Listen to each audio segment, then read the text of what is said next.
بسم اللہ الرحمن الرحیم۔ پیارے سامعین و ناظرین السلام علیکم۔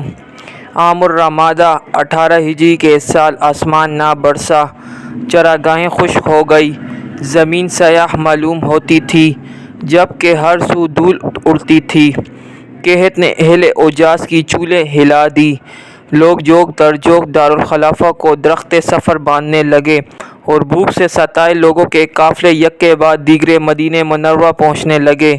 ہر ایک کو یقین تھا کہ سیدنا عمر فاروق رضی اللہ تعالی عنہ زمین پر خدا کے خلیفہ ہیں، اس لیے وہی ہماری جائے پناہ ہیں۔ آپ رضی اللہ تعالی عنہ نے بھی ان پریشان حالوں کو مایوس نہ کیا اور بیت المال کا منہ کھول دیا، یہاں تک کہ اس میں اشیاء خورد و نوش میں سے کچھ نہ بچا۔ 60,000 پناہ گزینوں کا گزر بسر بیت المال پر تھا۔ آپ رضی اللہ تعالی عنہ کے دسترخوان پر ایک ایک وقت میں 10,000 لوگوں کے کھانے کا اہتمام کیا گیا، لیکن آپ رضی اللہ تعالی عنہ تھکے نہیں اور مسلسل ان کی خدمت میں مصروف رہے۔ آپ کی خوراک گوشت، دودھ اور گھی تھی، تاہم آپ نے اپنی ذمہ داری کا احساس کرتے ہوئے یہ سب ترک کر دیا اور زیتون کے تیل یا سرکے سے روٹی تناول فرمانے لگے۔ اس گرم اور خشک خوراک سے آپ رضی اللہ تعالی عنہ کی رنگت جل گئی، جسم میں تغیر آ گیا، پیٹ خراب رہنے لگا، ضعف کا خطرہ پیدا ہو گیا۔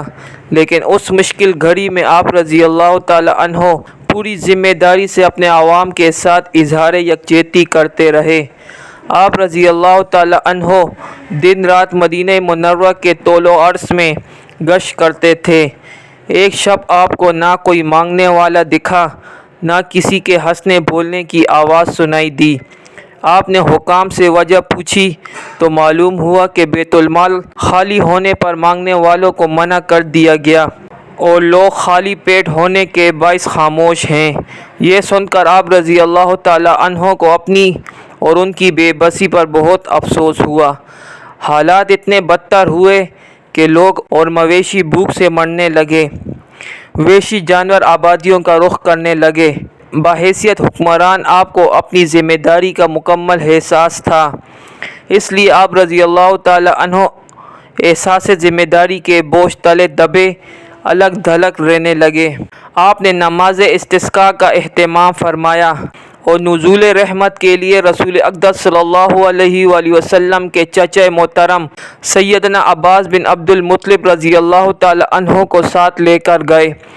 آپ رضی اللہ تعالی عنہ نے نماز کے بعد کثرت سے استغفار کی۔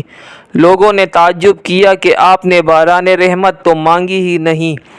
آپ نے جواب دیا کہ میں نے وہ آلہ استعمال کیا ہے جس سے آسمان برستا ہے۔ اس دوران بلال بن حارث مزنی رضی اللہ تعالی عنہ آپ کے پاس تشریف لائے اور عرض کیا کہ رسول اقدس صلی اللہ علیہ وآلہ وسلم کا پیغام لایا ہوں۔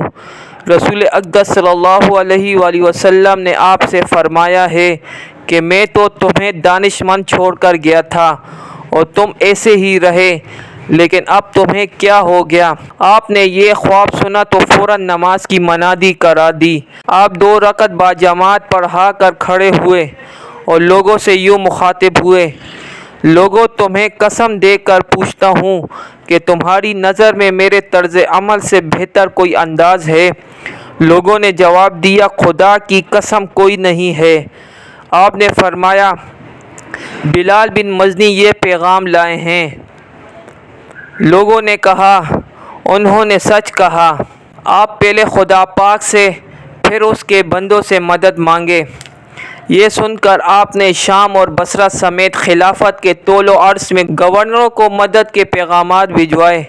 شام سے امین امت سیدنا ابو عبیدہ بن جراح رضی اللہ تعالی عنہ خوراک سے لدے 4,000 اونٹ لے کر پہنچے، جنہیں مدینہ منورہ کے نواحی علاقوں میں تقسیم کیا گیا۔ سیدنا سعد بن ابی وقاص رضی اللہ تعالی عنہ نے عراق سے 3,000 اونٹوں پر آٹا اور اتنے ہی اونٹوں پر کپڑے روانہ کیے۔ سیدنا ابو موسیٰ اشعری رضی اللہ تعالی عنہ نے بھی بصرہ سے سامان ضرورت کے ہزاروں اونٹ بھیجے۔ یوں اہل حجاز کی تکلیف میں کمی واقع ہوئی۔ 9 ماہ اس آزمائش میں گزرے، یہاں تک کہ حق تعالیٰ نے آسانی فرما دی، زمین سرسبز ہو گئی، چراگاہیں لہلہانے لگی، لوگ اپنے گھروں کو لوٹ گئے، اور یوں آپ ایک اور کٹھن امتحان میں سرخرو ہوئے۔